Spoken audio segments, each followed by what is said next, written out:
Suppose करो हमें अभी एक पिक्चर दिखाई जाती है जिसमें कि एक बच्चा अपनी टेबल पे बैठा हुआ है और बुक खोली हुई है और हल्का सा मतलब थोड़ा सैड बिहेवियर में है, मतलब थोड़ा सैड उसका नेचर लग रहा है। सो अगर हमें इसके ऊपर कोई पिक्चर बनानी, कोई एक स्टोरी बनानी है बेसिकली, सो हम कैसे सोच सकते हैं इसके ऊपर? अगर सपोज करो आज के टाइम पे 10 बच्चे सेम पिक्चर को देख रहे हैं, so how can I approach this picture in a different way? अब ऐसा आप क्यों करना चाहते हो, मेरे को स्पेसिफिकली बताओ। क्या कोई एंट्रेंस है जिसको आप क्रैक करना चाहते हो या कुछ अचीव करना चाहते हो? नहीं, नॉट बेसिकली। एंड गोल क्या है आपका? एंड गोल इज बेसिकली जो मेरा अभी इंटरव्यू आ रहा है, तो उसमें जो साइकोलॉजी टेस्ट है उसमें यही हो रहा है, हर चीज़ में यही हो रहा है कि अगर मतलब माइंड के ऊपर अगर टाइम का प्रेशर है ना, तो एक गुड क्रिएटिविटी नहीं निकल के आ पाती है। किस चीज़ का इंटरव्यू आ रहा है आपका? डिफेंस एग्जाम्स का ही है sir, basically it is known as SSB, services selection board. So उसी में जो साइकोलॉजी टेस्ट हैं उसमें मेरे को थोड़ी प्रॉब्लम आती है। सो बेसिकली आप जो कह रहे हो ना कि थिंक आउटसाइड द बॉक्स, तो वहाँ पे क्या होगा, अगर माइंड के ऊपर प्रेशर है तो वही लिखेंगे जो दिमाग में पहले से हमारे पड़ा हुआ है या जो फीड मैं घर से करके जा रहा हूँ।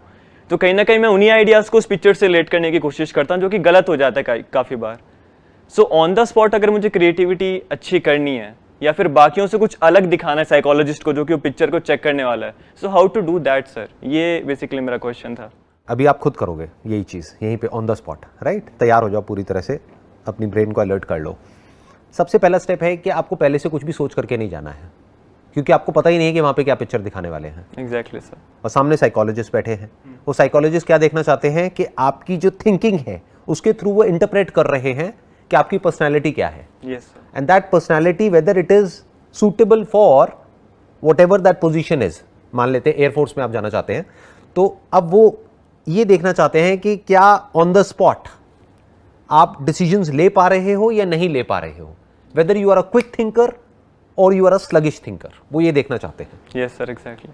तो सबसे पहले तो इसको ब्रेक करने का तरीका क्या है? पहले से कुछ भी सोच करके मत जाओ।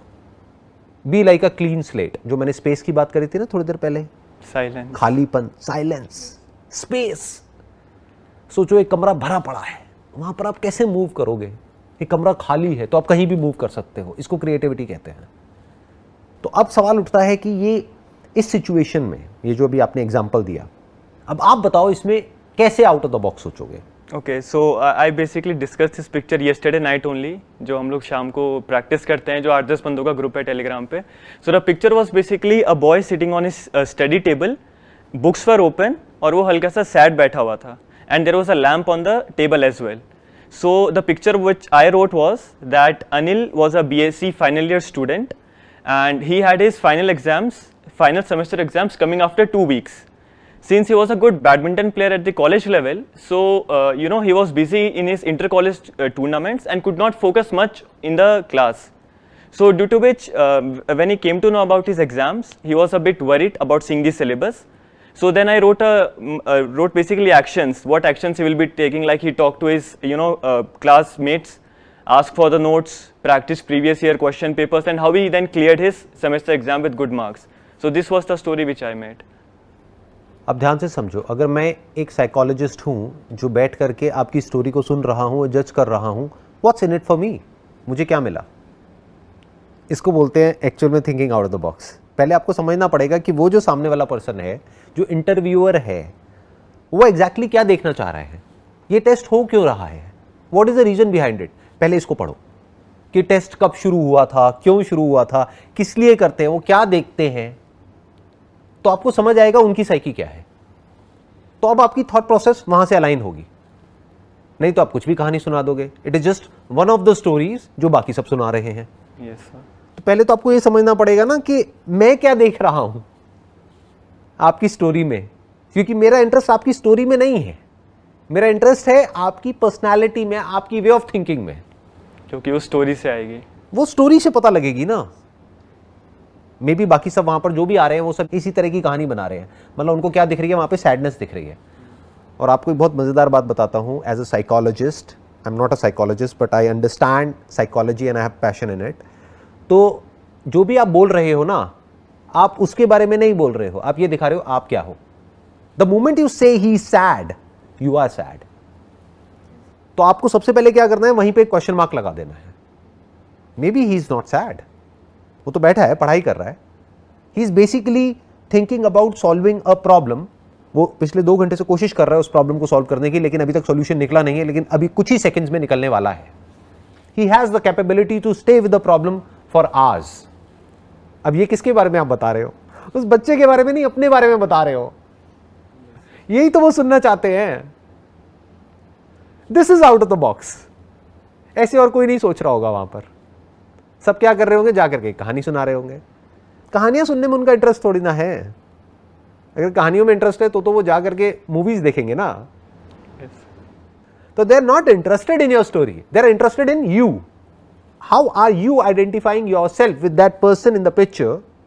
This is exactly what they want to understand. इससे पता लगेगा आपकी थॉट प्रोसेस क्या है. तो पहले अपनी अप्रोच को ऐसा कर दो कि एक्चुअल में आपका जो माइंड है वो सॉल्यूशन ओरिएंटेड हो जाए, क्वेश्चनिंग माइंड हो. द मोमेंट यू क्वेश्चन कि क्या ये सैड दिख रहा है या सैड है, और सैडनेस का मतलब क्या है, फेस से कैसे पता लगता है कि कोई सैड है, how do you know that? तो use these words very very carefully while narrating this story and show what you actually are deep within. जो साइकोलॉजिस्ट है उनको भी उस स्टोरी का हिस्सा बना दो, क्योंकि हर इंसान किस में इंटरेस्टेड होता है? आप में नहीं, आपकी कहानी में नहीं, वो खुद में इंटरेस्टेड होता है. Yes, sir. They are the hero of their own story. So if they are a part of the story, you will immediately get their attention.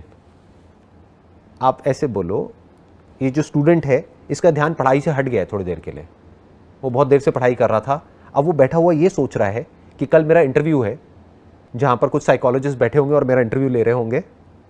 तो वो जब मेरे से पूछेंगे कि किसी स्टोरी को डिस्क्राइब करना है तो मैं क्या करूँगा, तो अब उसके माइंड में थॉट आया कि मैं पहले से नहीं सोचूंगा, आने दो जो स्टोरी आ रही है, फिर जब आएगी और वो मेरे से पूछेंगे तब मैं बोलूंगा.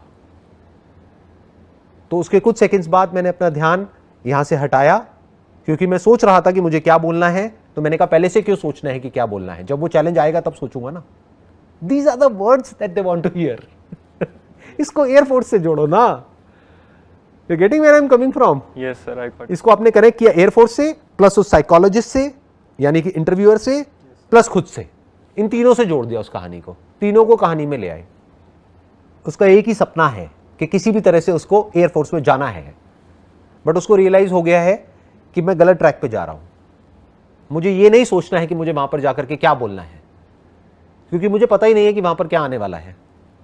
तो जैसे ही मेरे को ये रियलाइजेशन आया, जैसे ही मुझे बात समझ में आई, तो मैंने अपना ध्यान जो कल इंटरव्यू होने वाला है, इस लड़के ने अपना ध्यान जो कल इंटरव्यू होने वाला है वहां से हटा दिया और अपनी पढ़ाई में लगा दिया. जो अभी उसके सामने है वहां पर लगा दिया. जिस एस्पेक्ट को वो कंट्रोल कर सकता है उस पर लगा दिया.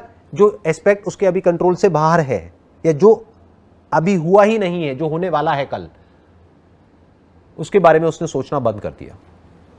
इस तरीके से किसी ने भी नहीं सोचा कल. मतलब ही नहीं. पूरे 8 के 8 बच्चे जो भी ग्रुप में थे सब ने ये सेम ही थीम बनाया that he was preparing for his exams. और कुछ लोगों ने तो पीछे एक फोटो टंगी थी, उसमें उसके फादर की डेथ भी दिखा दी, that his father was dead in the army and all that. पर इस तरीके से किसी ने भी नहीं सोचा कि ये एक डिफरेंट एंगल इसमें हम डाल सकते हैं. जो साइकोलॉजिस्ट है वो क्या जज करेंगे इस कहानी से कि you are a solution oriented person, you are a creative thinker, you are a problem solver, you are not a problem creator. Because the moment you start narrating a sad story, that person will get sad, जो interviewer है.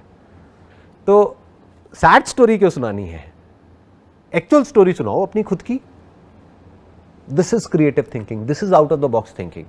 Out of the box not just for the heck of it, but for achieving a target और अ गोल which is absolutely clear in your mind.